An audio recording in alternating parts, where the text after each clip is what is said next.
rest on their laurels and they don't do so well in the final and they don't end up where they think they should have. So there's plenty of room for redemption. I will say this, for those people listening on WebEx, for those listening to the recording, it seems to me there's a correlation between physical presence, or at least WebEx presence, and performance on the exam. So if you can, even if you're not prepared, it's always better to be here than not be here. And if you can't be here, but you can be on WebEx, to be a proactive listener as opposed to a passive listener. And look, sometimes things happen where you can't do either, and you'll hear the recorded class, but then you got to make it sure you really focus on the recorded class and you pay attention. All right, so let's talk about the exam and let's just go through it because, go ahead. Can I just make a suggestion? Just say it loudly so everyone can hear your pearls of wisdom. Okay, so this is not going to benefit us, of course, but is it possible in the future years to make these exams after 10-15 so people are not struggling? Because we are in the tax program and majority of people are taxed and everybody is so busy that simply. Yeah, I know. So even let's say if we were doing chapter 8 last week and today was the exam, I'm sure it would help a lot. All right, I understand what you're saying, and I'll see what I can do in future years, and maybe I'll put it to a vote. All right, all right, fair statement. All right, I hear you. All right, let's just go through this very quickly, guys, just so that we can get. I know Kevin's anxious to get to the next chapter, right, Kevin? All right, good. All right, so we have three individuals form a general partnership. They contribute the following property in exchange for 1/3 interest. What gain or loss will be recognized by them? What's the partnership's inside basis and holding period? And what will be the partner's outside basis and holding period? Now, look, guys, this is, chapter 2, 101. I did not try to confuse or complicate things here in the least. Does the partners or partnership recognize any gain? And the answer is 0, 0. And what's the inside basis? Well, the land is 50, machinery 40, stock 200, right? Is that, literally, the partnership just takes its transfer basis, right? And it's always taxed, right? Doesn't matter the nature of the asset, right? Everyone agree? Just taxed, period. And then finally, question 1, the outside basis, right, is whatever the person contributed. So this should be 50, 90, 200, right? And the only difference is with respect to A, it's land, it's a capital asset, it's taxed. B, it's a 1231 asset with embedded depreciation, so it should be tax/non-tax because the recapture is not taxed. And C, contribute stock, non-taxed. Excuse me, taxed. I meant to say taxed. All right? So that should be it. I don't know if anyone has any questions. I try to keep it as plain vanilla as possible. Every single person should get 100% on that. Eva. B will get tax or not? I don't know what you mean by D. Outside. C. It's tax/non-tax. Part is tax, part is not tax. But the answer is, but the answer should be, you should have fought back and say that's the right answer. What I was trying to say with T or not T was simply just use T/non-T. Don't write the word tax or non-tax. Okay. All right? If you lost a point there, I can't feel that is the only one that would have yielded that result. All right? But this was, again, guys, not meant to be a curveball, straight from chapter 2, on a level 1 to 10. I think it's fair to say a 2. Nothing complicated. Everyone should have gotten 100% on that. Okay? Question 2, D&E, two individuals form a general partnership. They contribute the following property in exchange for equal 1/2 divided interest. D contributes land and capital asset acquired 3 years ago worth $150, of which he has a tax basis of $50, subject to $120,000 recourse liability. Okay, and then it goes up. And E contributes machinery with a $30,000 fair market value, 0 adjusted basis with $30,000 embedded depreciation recapture. What gain or loss will be recognized to the partnerships or partners? And here, all I was trying to see is where you're paying attention that when you shed recourse liability, right? And isn't partner A shedding 60 of the 120? And his outside basis is 50. We went through several examples where, in this case, the partner would have to recognize $10, 10,000, whatever zeros you want to add here. We recognize 10, the partnership would recognize 0. What is the inside basis? Just simply the carryover basis, right? 50 to land, 0 for the machinery. Elizabeth, good news, tax and tax. Okay? When is it fair market value then? When is the inside basis fair market value? Never, Okay.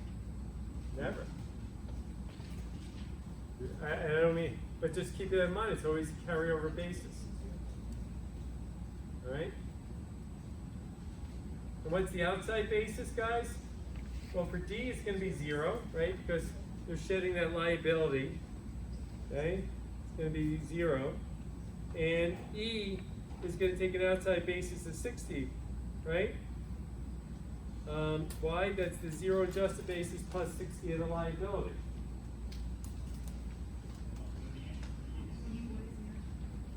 For E is 60.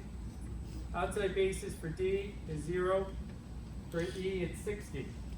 And the holding period is T tax for D, and for E, it's tax / not tax.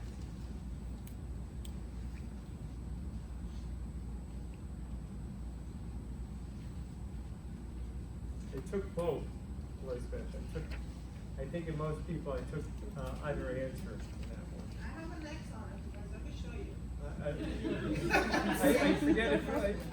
You know what? I apologize. You should have had, the correct answer there is not tax because it's all recaptured income. This is For E? problem 2C, holding period for E is not taxed. Because it's all recapture income, and you never get a tax holding period.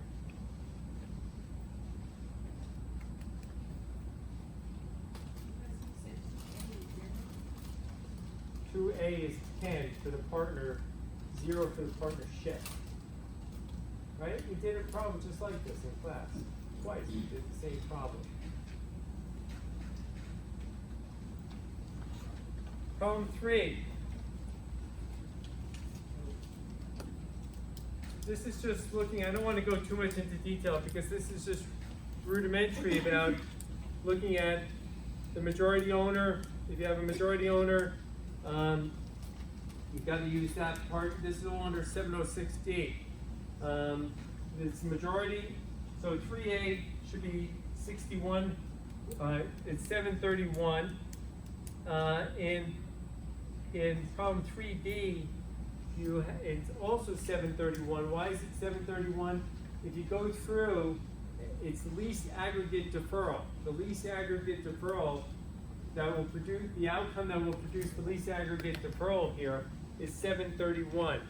Year end will produce the least aggregate deferral.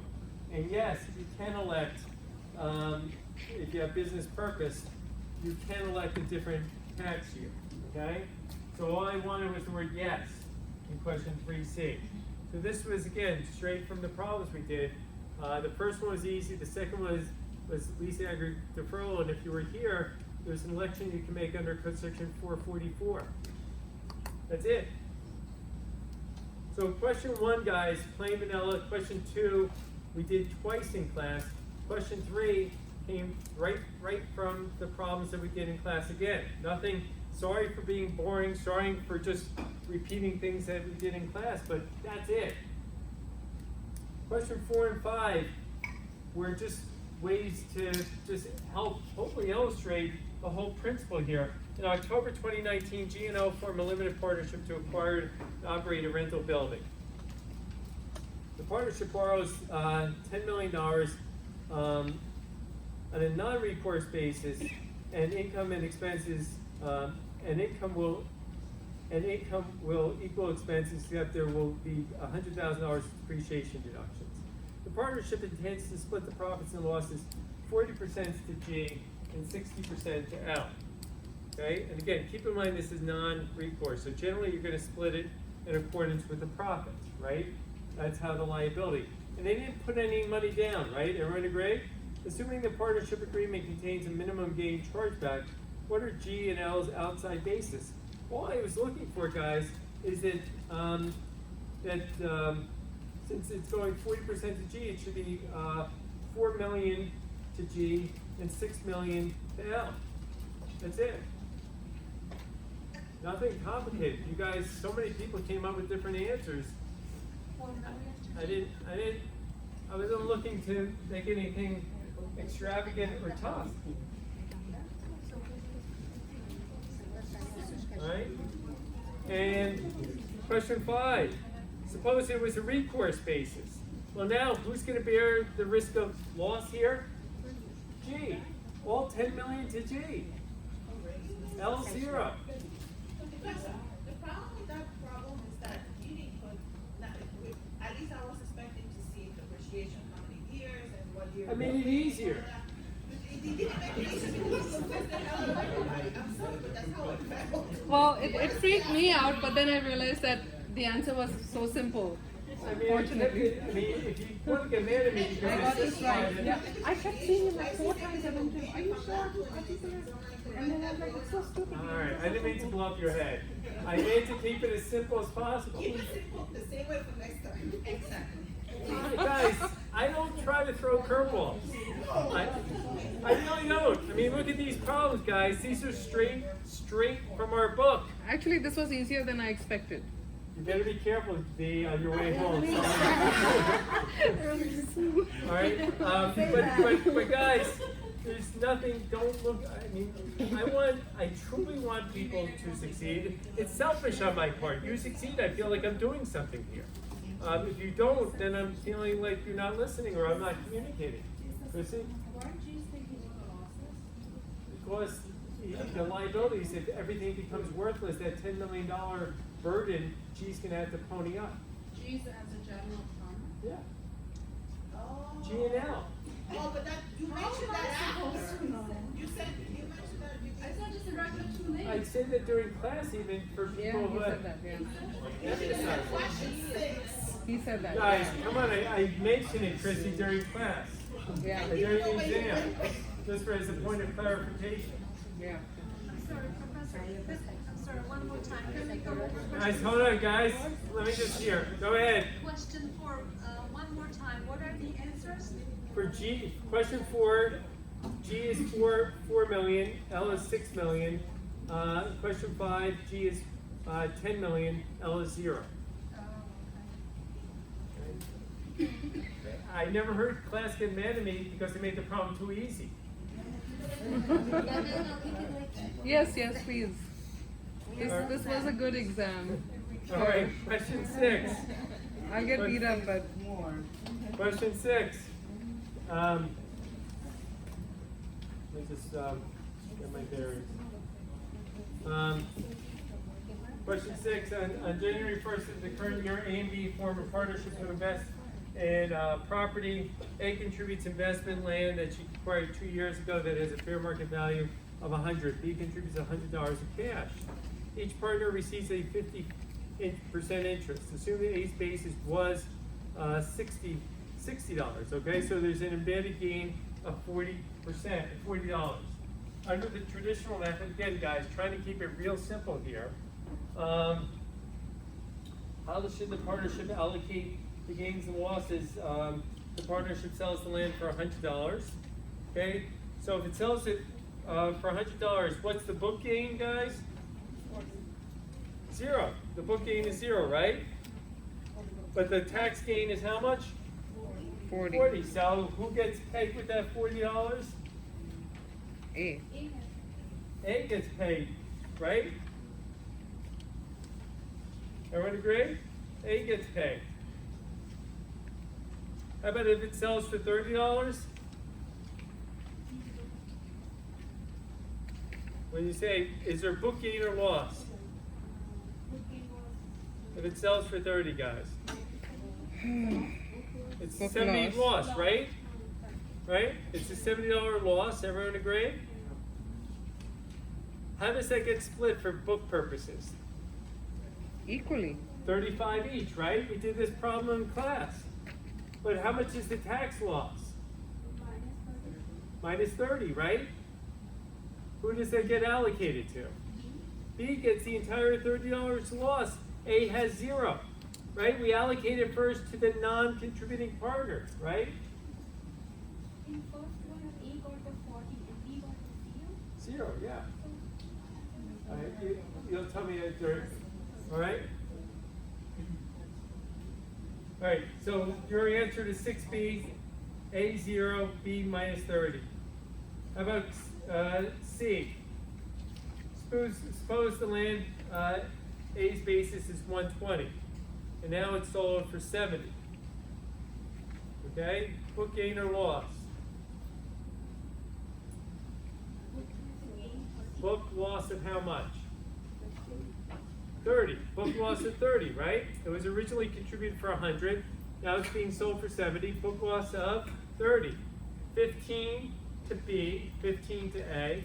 B gets the loss up to 15, and A gets the balance, or 35, right? So for your notes for 6C should be B, negative 15, C, A, negative 35. In question D, suppose the property is sold for 160. Is there a book gain or loss, guys? Gain. Book gain of 60, right, Chrissy? Split 30-30. B gets that 30, and A gets the balance.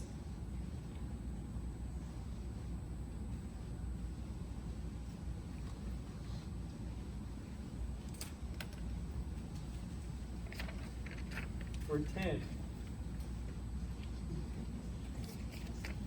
A gets 10. The tax gain was how much, guys? Tax gain was 40, right? Yeah. So A gets the remaining 10.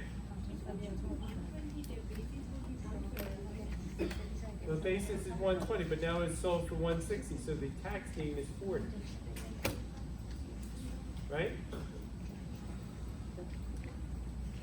So the takeaway, guys, in problem 6, at the risk of being yelled at, we did several of these problems right from the casebook, where we looked at the book and tax differences, right? And I, just switched the numbers, and you would have, if you did the problems in class or listened or read, all you had to do was switch it up, and you would get the right answers. This is not a permutation, it's exactly what we did in class, exactly but for the numbers. I have a question. What threw me off was the realized versus recognized. You said recognized gain, and I'm still confused. Did I get it wrong in my head? I'm not sure. I don't know, but Okay. this is the kind of answer. Okay. Yeah, I should know better. Can you Anyway. repeat the 6? B. A, how much he gets? I don't know what your question is. Yes. Recognized creates a tax liability. So shouldn't you have said realized? No, recognize is what ends up on the tax return. That's what I really care about. Right, but when there's a contribution, there's nothing on the tax return. So question No, but A. I mean, what happens when the property is sold for these amounts? Okay. Right? Yeah. Silly me. I'm asking 6D. Sorry, D. How much A gets? I'm just going to show you the numbers. I'm going to read to you and 6A, B, C, and D. A is 40, 0, minus 35, 10. And the results for B are as follows. 0, minus 30, minus 15, 30. Okay? Now, again, something we all went through in class. Question 7. A, B, and C decide to form a partnership for purposes of developing real estate. A and B are wealthy individuals with no particular real estate experience. C is an experienced developer. The parties agree that A and B will contribute $1 million to the venture. C will contribute his expertise. What tax consequences will result from formation of the venture under the following alternatives? And Jacqueline, I was thinking of you. That you might get mad that I asked a question about the last chapter we covered, but we kept it, right, Jacqueline? Real simple. You're not agreeing with me. Says in exchange for cash contributions of $1 million apiece, A and B each receive a 40% profits interest. Okay. In exchange for future services, C remains 20% interest in profits. Okay. So he's getting a capital interest here, right, guys? That should smell right of taxable income, right? That's all I was looking for. And there's $2 million, right? Each are contributing $1 million, so that's $2 million. So C, it says A and B each contribute $1 million. The parties agree that A and B will each contribute $1 million. The party agrees. Oh. Yeah. Tough crowd. All right. 20% of $2 million last I checked is $400,000. All right. What's the character of that income, guys? He's performing services, ordinary income. What affects to C if problem B if A and B receive a 50% interest in capital and now C's going to get a profits interest? Any taxable income to C? 0. What's the character? None. Not applicable. Okay? What if in A, instead of contributing cash, A and B jointly contribute a piece of property, raw land, to be held for investment for several years? Property is worth $2 million. So Elizabeth, this should have clued you in that it was $2 million and has a basis of $100,000. So the effects to C are the same, right? You're going to get $400,000, right, of ordinary income. Hopefully, Elizabeth, you got that right. I don't know. That would be so 1 million. All right, I can. And then the effects to A, remember, in this case, this is a recognition event, right? This is a recognition event. And the ideal answer here, this gets 190,000 because each A and B, right, have property essentially worth $1 million with a basis of 50, right? So that what I was trying to say is, let me put it this way.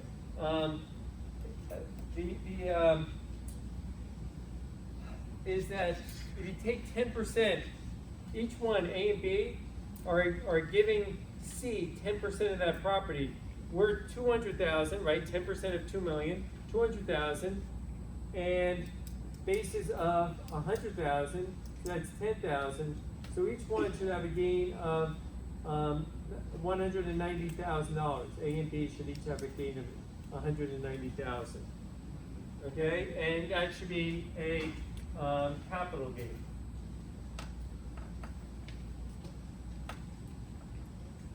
And I'll give you this. If there's I'll call it complication, that was probably the hardest problem, just to extrapolate the numbers. But aside from that, guys, you may think I'm Repeat the answers again, Professor, sorry. Say again? The answer is 190 and capital gain. For which one were A, at the very last question.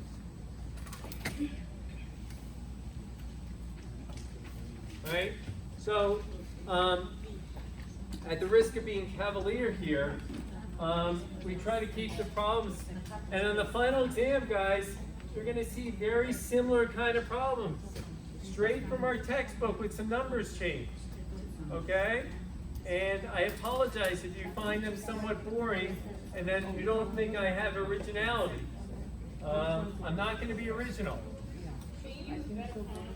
Isn't that Times Roman? What kind of font would you recommend? Say again?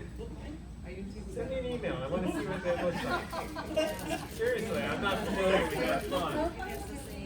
I'm a Times Roman guy. Professor Solit, Yes. Mila has a question. Right. So list of numbers, the top one is multiple choice and then second one problems? Or Yeah, I what's think the- so. I did this a few days ago, so I forget which is which. You can just, every response to the short answer is worth 1 point. You get back into your own answer. Okay? Now, 1 point was on the false and true, or 1 point was on this. Everything point? is 1 point. Everything is 1 point? Yeah. So the multiple choice is out of 42, excuse me, the short answer is out of 42, I believe, and the multiple choice is 35. 35. So that should give you an idea. But again, guys, for the final, it's going to be worth more points. The exam is going to be a bit longer. And it's your opportunity, if you didn't do as well, to do better, okay? And I strongly encourage, if you haven't, and now is the time to think about it, not 3-4 weeks from now, please get that book, get the book, the Cunningham book, and many of you have acquired the Black Letter Law series on partnership tax that simplifies some of the stuff in our case book, all right? So those are extra resources you should tap into. I think you get the gist now. Partnership is known as probably one of the more challenging tax courts. Not because I want to make it more challenging, it's just the nature of the beast, right guys? So try to use extra resources and you gotta put in the time.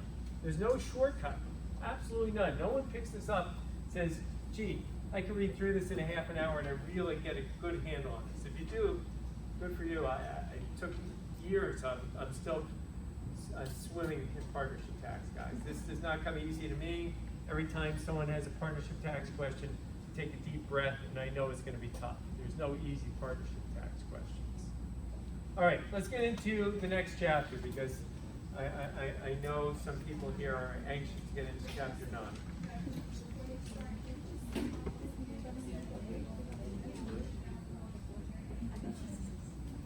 Just come after class. Just come up after, okay?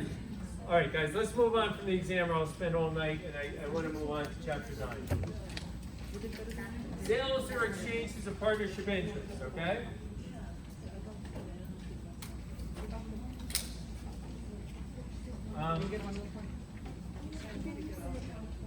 Now, in a perfect world, when I say perfect, to make your life easy, you might read Code Section 741 and decide, okay, this is great. We're going to treat it like the sale of stock. And if you treat sale of stock, you look at Code Section 1001, amount realized less adjusted basis, you figure out gain and loss, poof, done. But that's not the world we live in, okay? We cannot just look, and you guys may remember, maybe you don't, there's a famous case, McGowan, okay? The famous McGowan case. And remember what it stood for, the proposition. If you sell a business, you don't just sell a business and get capital gain. You've got to look through because you're selling inventory, you're selling goodwill, you're selling 1231 assets, and you're selling the individual categories of assets. Agreed? So similarly, when you sell a partnership, Congress is concerned that taxpayers might transform ordinary income into capital gain. And that would be rather easy. Why? You could take appreciated inventory and me and her husband could form a partnership, contribute the appreciated inventory into the partnership, sell the partnership interest, and under Code Section 741, hope to command capital gain treatment, right? Wouldn't that be easy? Because 721 rolls out the red carpet treatment for tax-free treatment, to tax-free, sell it 741 would say capital gain. But is the world that easy? And the answer is no. Why? And you remember 1231, you had to deal with code section 1245, 1250. Well, guess what? With 741, you should, I can't tell you you must, but you should, write down 751. Because every time you think of 741, you got to think of 751. Why? Because 751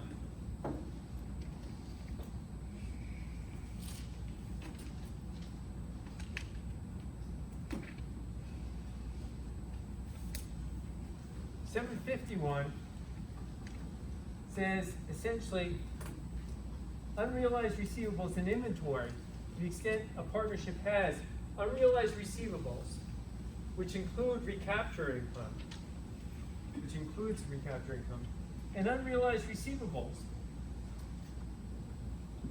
Or unrealized receivables and inventory, I should say. I apologize. That's going to give rise to ordinary income. So,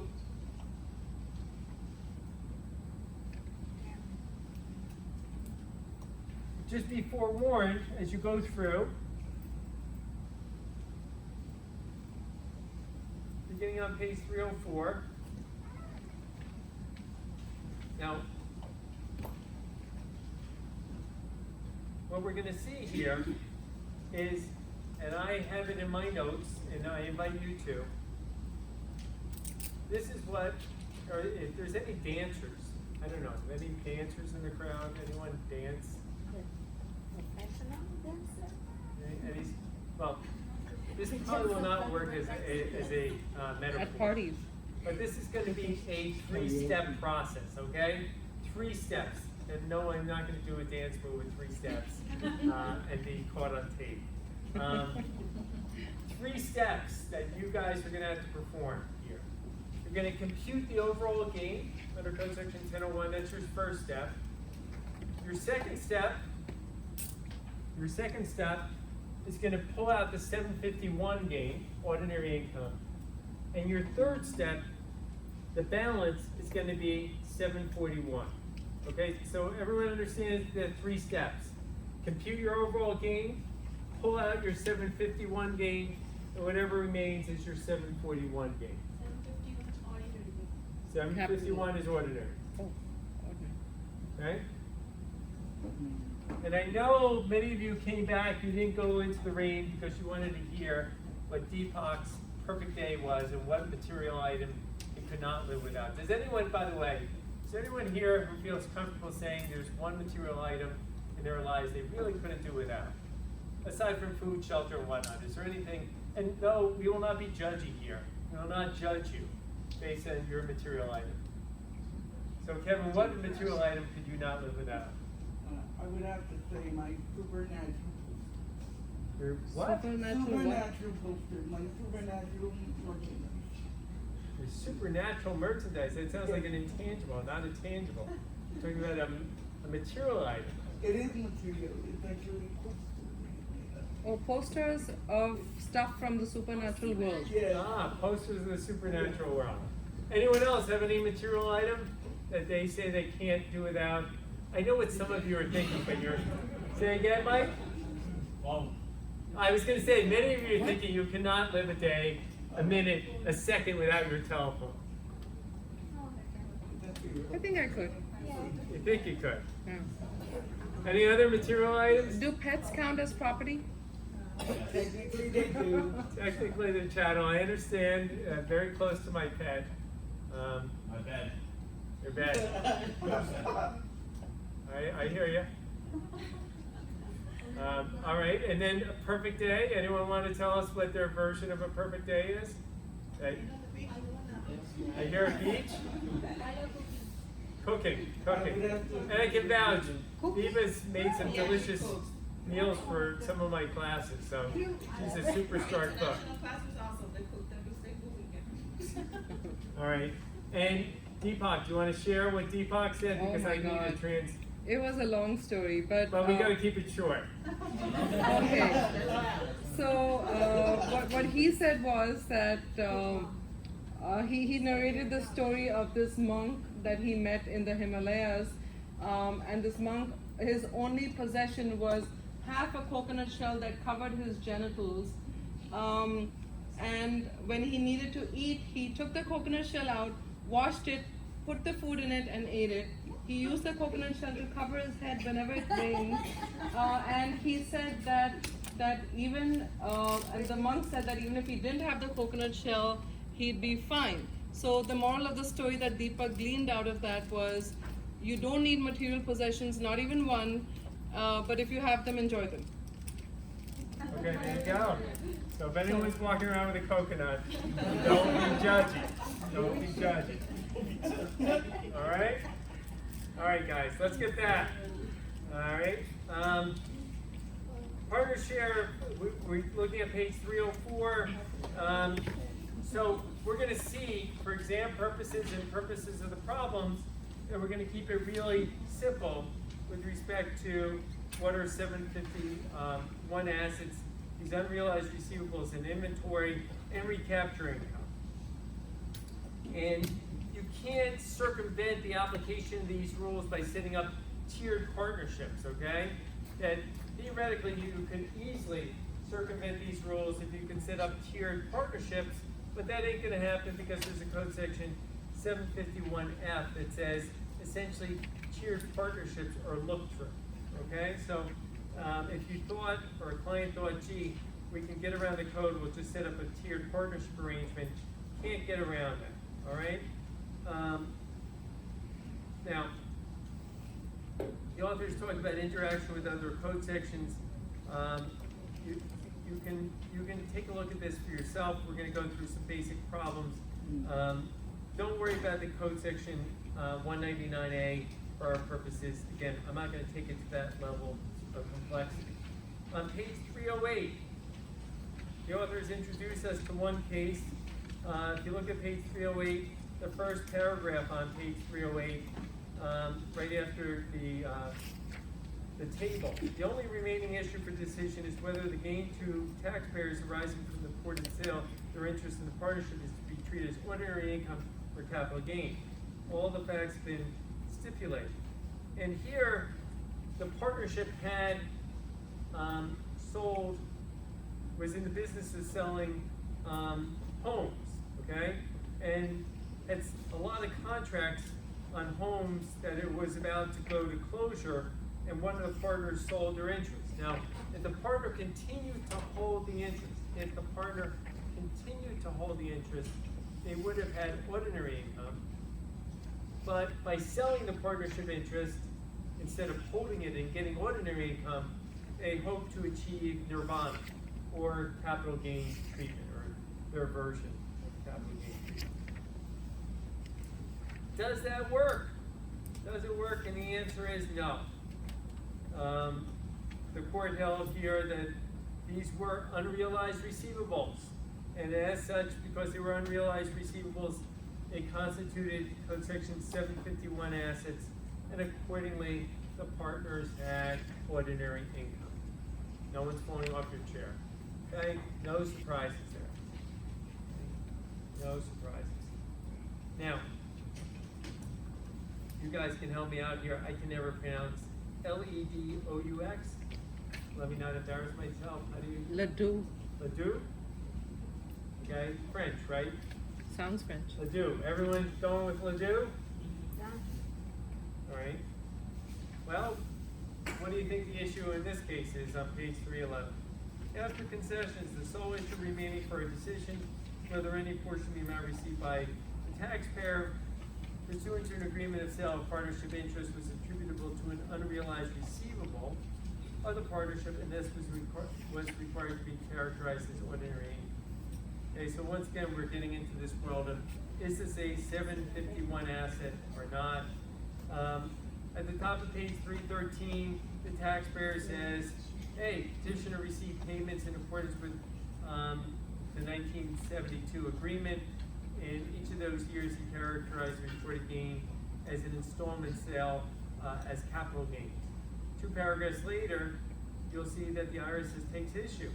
Says, no.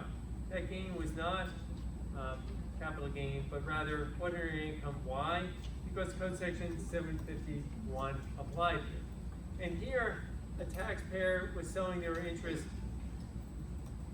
in a dog racing stadium and was obligated to perform certain services continuing to perform certain services for the partnership, okay? So there weren't receivables yet, but he was still obligated as part of this whole contractual arrangement, as part of the sale, that he was going to continue to render services to this enterprise. Now, had he continued, he would have picked up ordinary income, but now he's selling his partnership interest and he's hoping to get capital gain. What happens here, the court goes through and it says that we should broadly interpret unrealized receivables, and it includes, let me see if I can find this language because I know it's there. Let's look at unrealized receivables. So if you turn to your code, under Code Section 751C, I write out Code Section 751C open.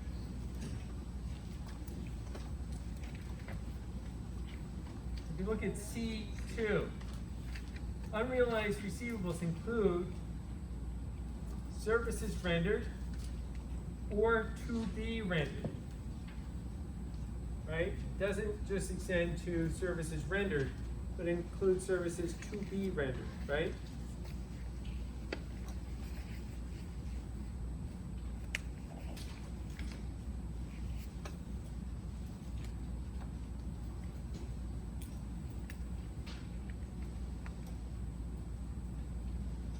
So who wins here? The IRS wins, because even though these services had not yet been rendered, within the scope of unrealized receivables included services to be rendered, and that encapsulated part of the purchase price. Part of the purchase price was agreed upon based on the fact that this taxpayer was going to continue to render services for this dog track.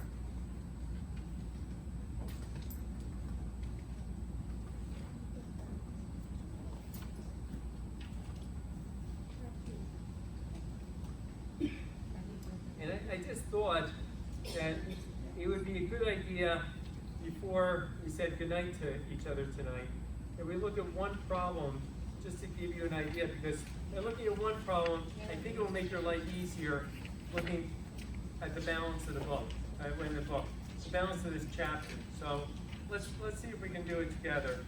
And I think it will make your life easier. At least that's my aspiration.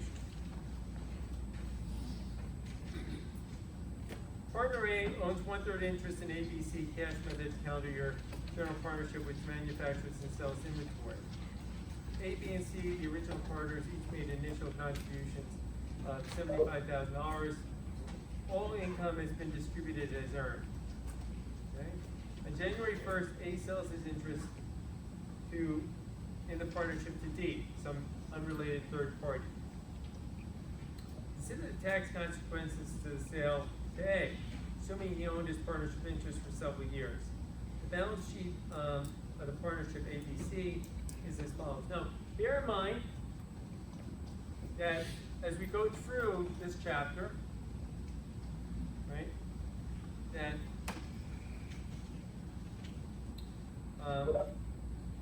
we are looking through this chapter, and we're looking at the consequences to the selling partner. The second half of the chapter, guys, is going to look to the consequences to D, the purchasing. And very different code sections are going to come into play. So for exam purposes, make sure, Elizabeth, right? Am I asking about the buyer or the seller? And Jacqueline, I can't use different fonts depending if it's the buyer or the seller, right? You can use different colors. I could, but I don't know if clients are going to come in and say, I'm the buyer, or I'm the seller. So you guys have to be able to put that together, okay? I have every confidence that everyone in this room can do that. All right. So suppose A sells his interest for $135,000. Now we all know that and that makes sense. Look at the partner's capital account. It's 135. What's his basis or her basis? 75. So what's the gain or loss here, guys? 60. 60, right? Everyone agree? And in the partner's ideal world, they like to report 60 capital gains. Take 2 minutes here, pretend I'm not here, pretend you're doing your homework, and figure out what you think the correct answer is. And pretend you're a dancer, and pretend you're dancing, and you're about to do a 3-step move.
By the way, Ben, for the record, loves his coffee machine.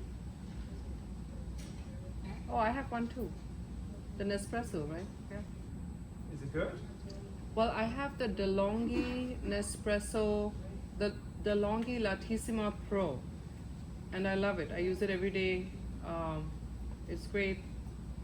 I had the regular DeLonghi Latissima before, and it was a pain to descale because I had to descale more often. So it actually cost more money in the long run, even though it cost less in the short run. So I went for the Pro, and the Pro works like a dream. Right, that's so interesting. All right, everyone ready to do a 3-step?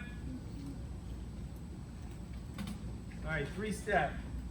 Let me just see if anyone, Vinny, you have an answer? Vincent? Is that yes or no? Tom? Sandra? No dancers up there? Michael? Take it? Go ahead, Michael.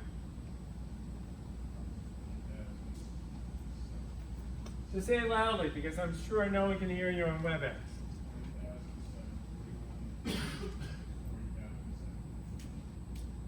All right?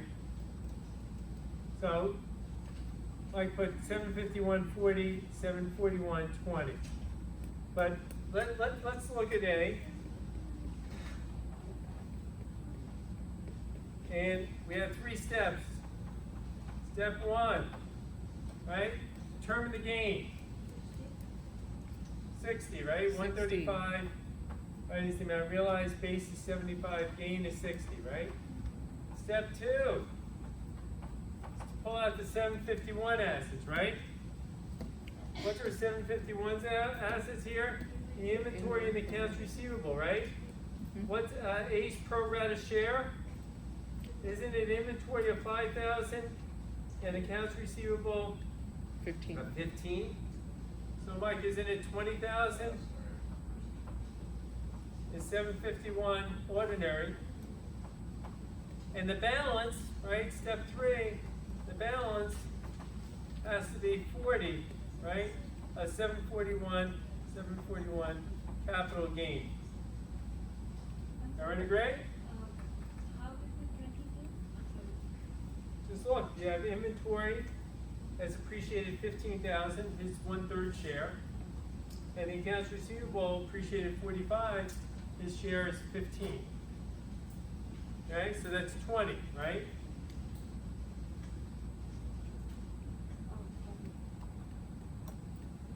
Question B. Each partner originally contributed 150, and each has an outside basis of 150. And the capital asset has a basis of 330. Okay. A sells his interest to D for $135,000 in cash.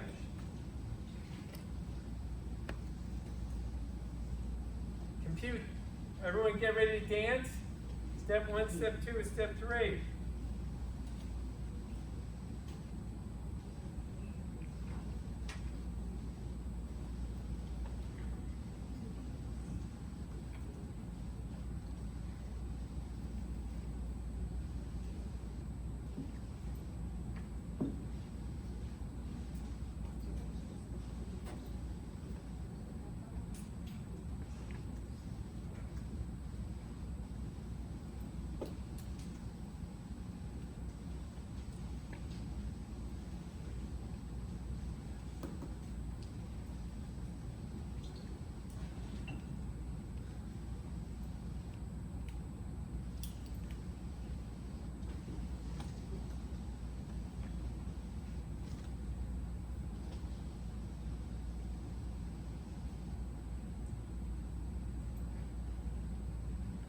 By the way, if you guys, I talk about dance move, everyone seen this?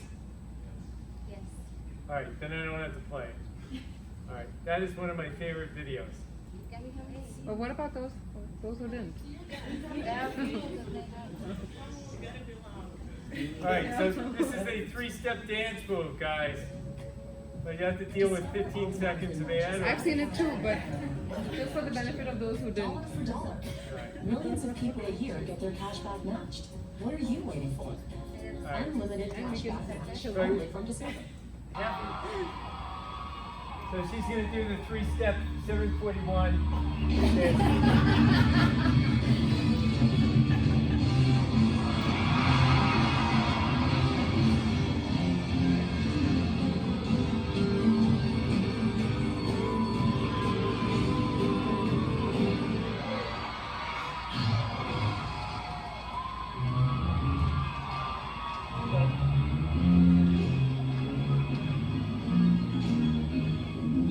You gotta love her teammates in the background, right?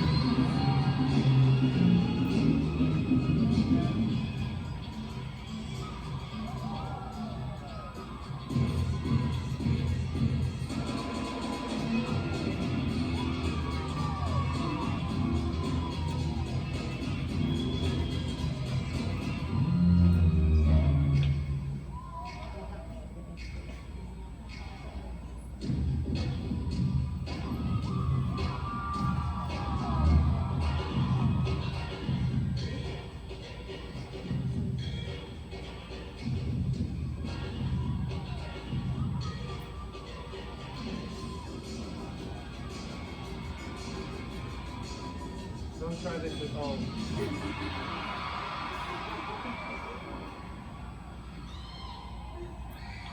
All right. If you don't know it already, she scored a perfect 10 on that, guys. And I don't know how to cancel this, but all right. All right, so you get the move. 1, 2, 3. What do you get here? Then with first one? step 1, step 2, step 3, even though we can't be quite as good as she was.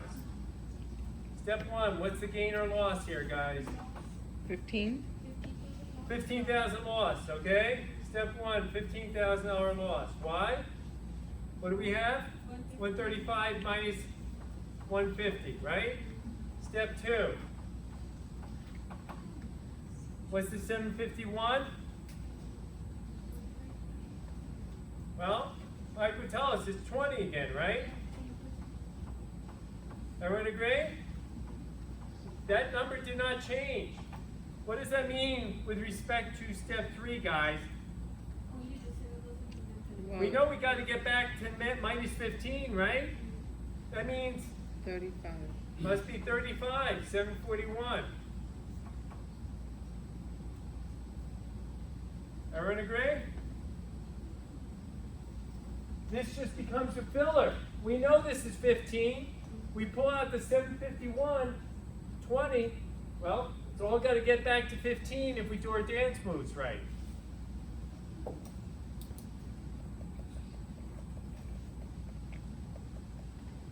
Question C.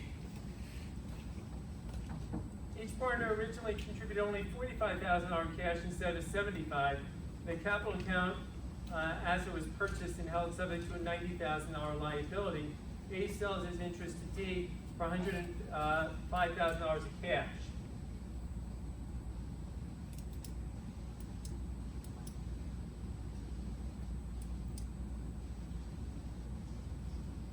So remember, now it's being, capital asset is being bought, right? We're using borrowed sums. What's the amount realized here? 60. What's the amount realized? 60? Well, plus 30. What's the amount realized, Dave? 60 plus 30? Why do you get 60? No, 105 minus 45. Yeah, 105 minus 45, which is 60. Hold on. Why are you minusing? What's the amount realized? Under Crane, isn't it the cash received plus the liability? So 90. No. 135, Oh, guys. 135. It's 130 of the liability. The amount realized here is 135, right? Yeah. What's the basis? 105? No, why is it 105 and 75? No, 40. No, it's 45. No.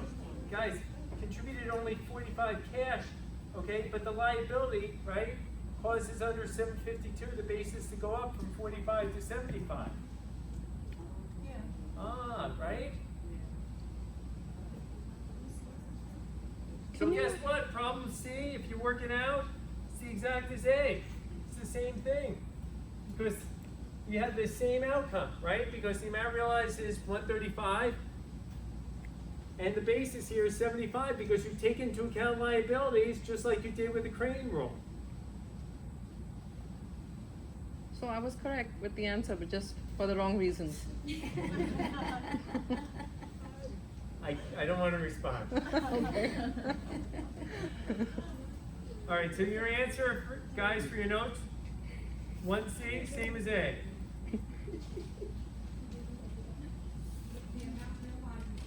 The 105 plus the 30 of liability. Okay, on exam, final exam, Elizabeth, you're not going to get mad at me? You will include liabilities as part of the amount realized, right? Not responding. All right. Depends on how you phrase it. All right. Final question for tonight. Final question. D. The sale occurs on March 31st, 1/4 of the way through the year.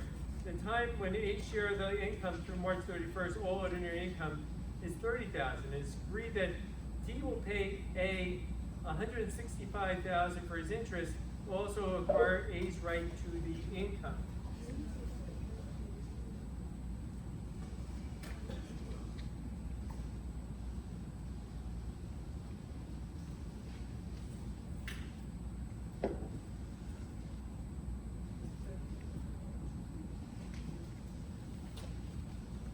So D gets A's income through March 31st? Right. Okay, so step 1 is 135. All right, let's go slowly. A few points. First of all, the partnership year does not close. What's my authority? 706C1.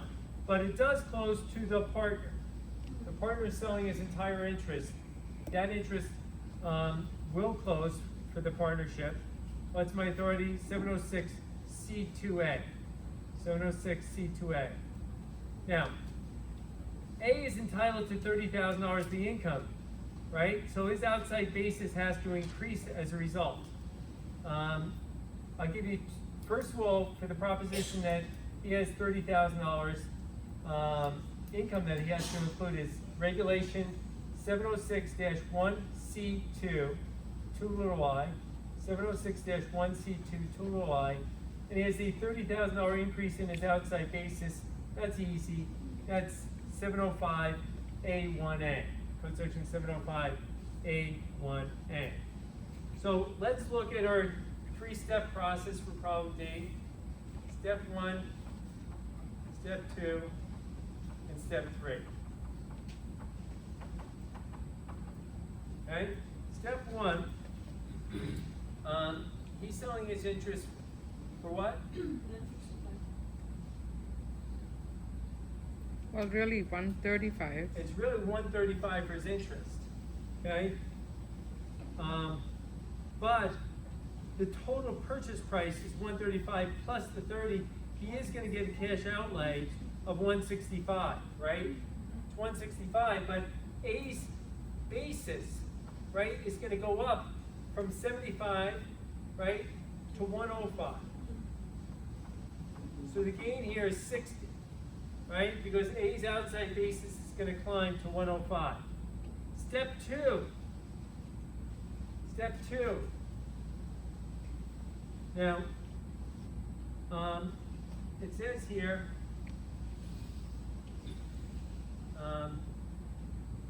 for problem D, what is our 751 gain? 20 again. And step 3 is going to be 40. Capital gain. Now look, this permeates the balance of the chapter, and then let me just make final point, guys. D, who's purchasing the interest? Let me just make an observation.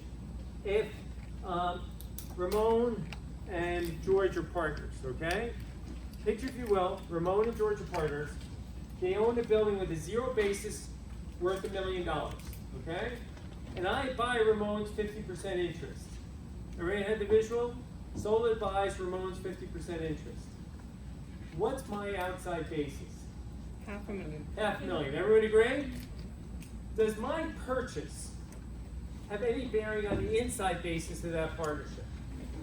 Absolutely none, right? When you buy a corporate interest, an interest in a corporation, does your purchase increase the inside basis of those assets held by the corporation? The answer is absolutely not.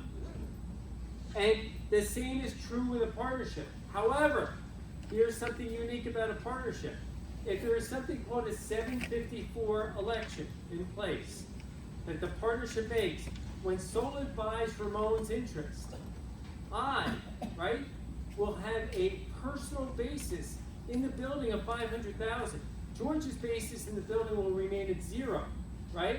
But now we're going to treat it as if this entity, the partnership, is a conduit. And we look through, and I'm buying essentially half a building. Everyone agree?